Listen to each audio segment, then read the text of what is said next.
কিয়ামতের দিন নবী সাল্লাল্লাহু আলাইহি ওয়াসাল্লামের কাছে কোরআনে আছে, ফাকাইফা ইদা জিনা মিন কুল্লি উম্মাতিন বিশাহিদ ওয়া জিনা বিকা আলা হাউলাই শাহীদা। নবীকে বলছে আল্লাহ, বন্ধু আপনার উম্মতের প্রত্যেকের আমলনামা আমি আপনার হাতে দেখাবো, আপনার হাতে, আপনার সামনে পেশ করব, আপনি দেখে কথা বলবেন আমার কাছে। সুপারিশ আপনি কইরেন, মানা নাই, কিন্তু আপনি দেখে করবেন।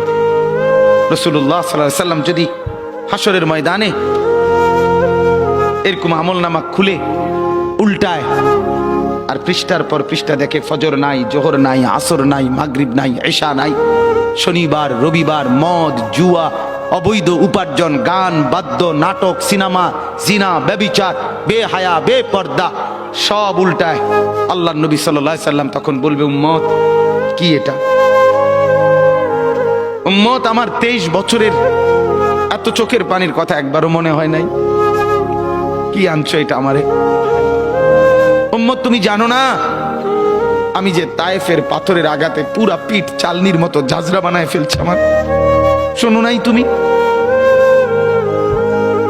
আমারে যে উহুদের ময়দানে দান দান শহীদ করে রক্তাক্ত করছে, তুমি শোনো নাই?